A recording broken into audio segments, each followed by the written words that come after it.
ስሜ ረዳት ኮሚሽነር ካሳ ጨቡ ይባላለሁ።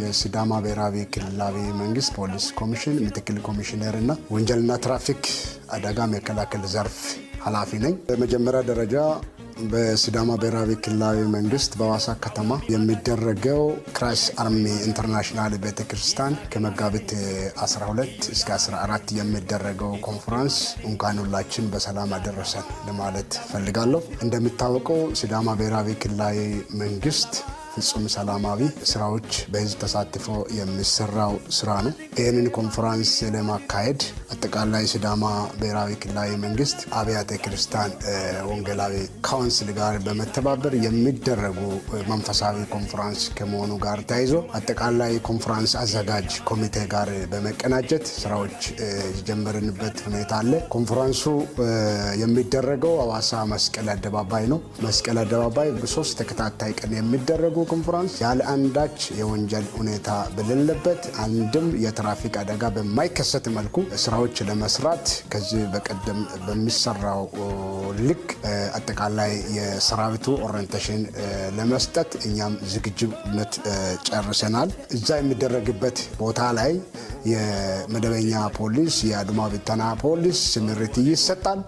ከዚህ አልፎ አጠቃላይ ታዳሚ የሚመጣበት ሁኔታ በብዛት ስላለ የመኪናዎች የተሽከርካሪ ፓርኪንግ ጭምር አዘጋጅተናል። ፓርኪንግ አካባቢ የሚሰሩ ትራፊክ ፖሊሶች ከወጣት የተደራጁ አንጸባራቂ ለብሶ ማንነታችን በሚገልጽ መልኩ ችግር በማይኖር ሁኔታ ስራዎች የሚሰራበት ሁኔታ አለ። እዛ አካባቢ ኮንፈረንስ የሚደረግበት መስቀል አደባባይ ከመሆኑ ጋር ተያይዞ መንገድ እንዳስፈላጊነቱ የሚዘጋበት ሁኔታ ይኖራል። ምክንያቱም ለእግረኛ መጨናነቅ በሚኖርበት ጊዜ ትራፊክ በየቦታ ስለተመደበ ሁኔታን እያየ መንገዱን እየዘጋ የተሽከርካሪ ፓርኪንግ እያስቆመ እግረኛው በማይጨናነቅ መልኩ አደጋ በማይከሰት መልኩ ትራፊክ ቆሞ የመስራት ተግባሩ ላይ ኦሪየንት የተደረገበት ሁኔታ ነበረ።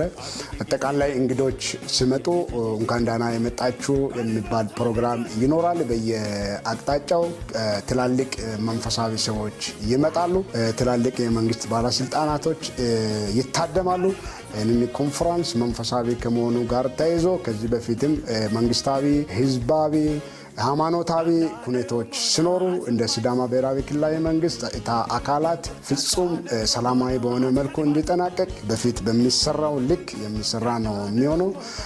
ምንም አይነት ስጋት የለም። እንደ ሲዳማ እንደ ሐዋሳ ሰላማዊ ነው። አልጋ ቤቶች ከማህበረሰቡ ጋር በደንብ ውይይት እናደርጋለን። የንግዱ ተቋማትም በዚህ ፕሮግራም ታዳሚ ከመሆናቸው ጋር ተያይዞ ከዚህ በፊት የሚደረገው እንግዳ